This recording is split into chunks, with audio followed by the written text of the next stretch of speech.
बारामतीमध्ये अत्यंत दुःखद घटना घडली। महाराष्ट्राला सुन्न करणारी आणि धक्कादायक बातमी समोर आली। अजितदादा पवार यांचं विमान या बारामतीच्या जे काही एअरपोर्ट आहे तिथं लँड करताना मोठा अपघात होऊन स्फोट होऊन त्यामध्येच त्यांचा मृत्यू झाल्याची बातमी सर्वत्र पसरली। या दुर्घटनेत अजितदादा पवार यांच्यासह त्यांचे सोबत असलेले अन्य 5 जणांचा मृत्यूसुद्धा झालेला आहे। या बातमीमुळे संपूर्ण महाराष्ट्रावर शोककळा पसरली आहे। आगामी जिल्हा परिषद आणि पंचायत समिती निवडणुकांच्या प्रचारासाठी अजितदादा पवार आपल्या बालेकिल्ल्यात म्हणजेच की बारामतीच्या दौऱ्यावर होते। त्या दिवशी दिवसभरात त्यांच्या 4 सभांचे आयोजन त्या ठिकाणी होते।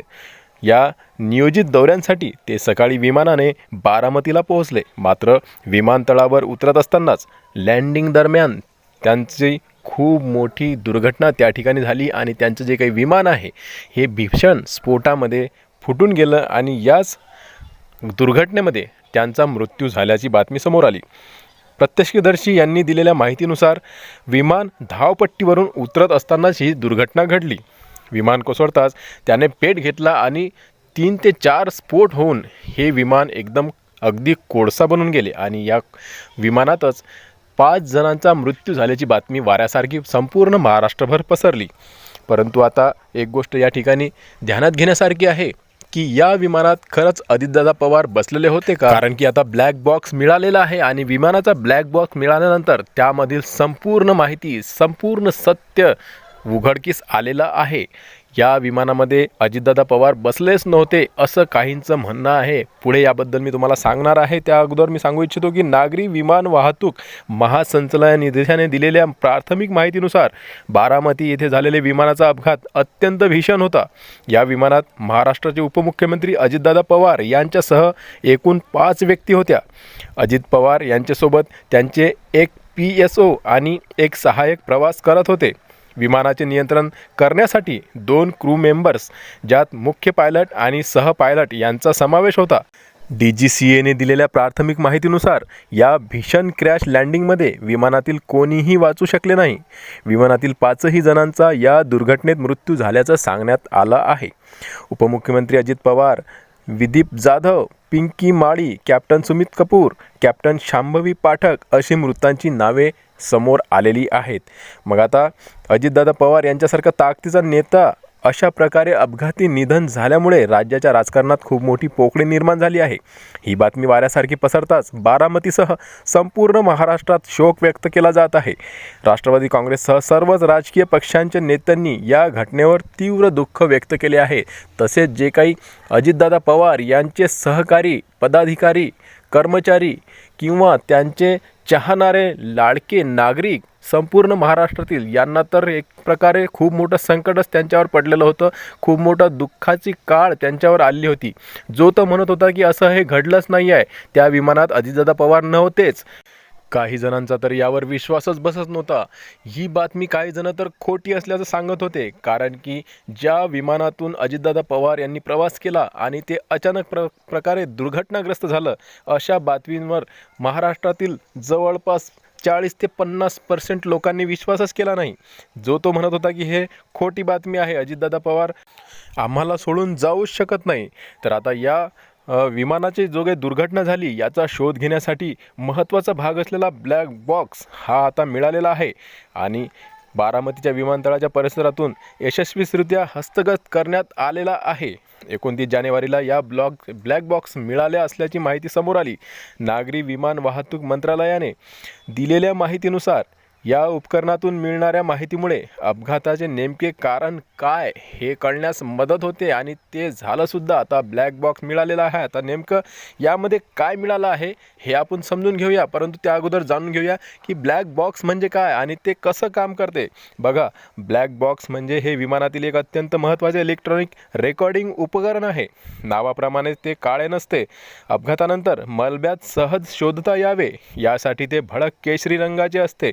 विमानाचा अपघात झाल्यावर जेव्हा संपूर्ण विमान जळून खाक होते तरीही हा बॉक्स साबूत राहतो।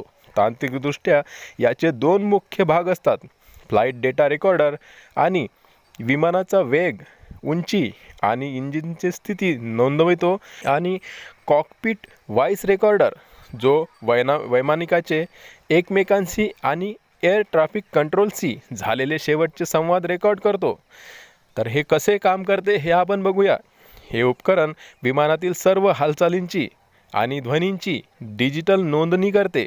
अजितदादा पवार लिअरजेट 45 या विमानाने जेव्हा लँडिंगच्या वेळी धावपट्टीवरून घसरले आणि त्यांना आग लागली, तेव्हा शेवटच्या क्षणापर्यंत विमानात काय घडले या सर्वांचा डेटा या बॉक्समध्ये सुरक्षित असतो.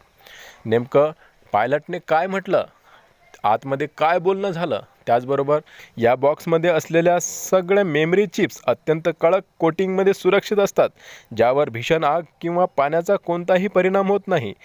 तपासादरम्यान तज्ज्ञ या चिप्समधील डेटा रिकवर करून अपघातापूर्वीचे वैमानिकाचे शेवटचे शब्द आणि विमानातील तांत्रिक बिघाडाचे विश्लेषण करतात आणि त्या आधारे ठरवण्यात येते की नेमकं अंतिम घडीला काय झालं होतं. बारामतीमध्ये सापडलेल्या या ब्लॅक बॉक्सला आता पुढील विश्लेषणासाठी दिल्लीतील विमान अपघात तपास ब्युरो AAIB आणि मुंबईतील DGCAकडे सोपवण्यात आला आहे. प्राथमिक अंदाजानुसार कमी दृश्यतामान आणि तांत्रिक बिघाडामुळे हा अपघात झाला असावा असे बोलले जात आहे. परंतु ब्लॅक बॉक्समधील माहिती उघड झाल्यावरच या घटनेमागचे नेमके कारण काय हे समोर येणार आहे. अजितदादांच्या निधनाने संपूर्ण महाराष्ट्र पोरका झाला आहे. बुधवारी झालेल्या भीषण विमान अपघातात नेमकं काय घडलं होतं, अजितदादांचा प्रवासाचा प्लॅन काय होता, याबद्दल गेल्या 27 वर्षापासून त्यांचे सावलीसारखे सोबती असलेले ड्रायव्हर शामराव मनवे यांनी अत्यंत भावनिक खुलासा केला आहे. ड्रायव्हर शामराव मनवे यांनी सांगितलं की 27 जानेवारी रोजी मंत्रिमंडळाची महत्त्वाची बैठक होती. ही बैठक उशिरापर्यंत चालली असल्यानं आमचा पूर्वनियोजित बेत असा होता की आम्ही त्याच रात्री बाय रोड रस्तेमार्गे मुंबईहून बारामतीला निघणार होतो.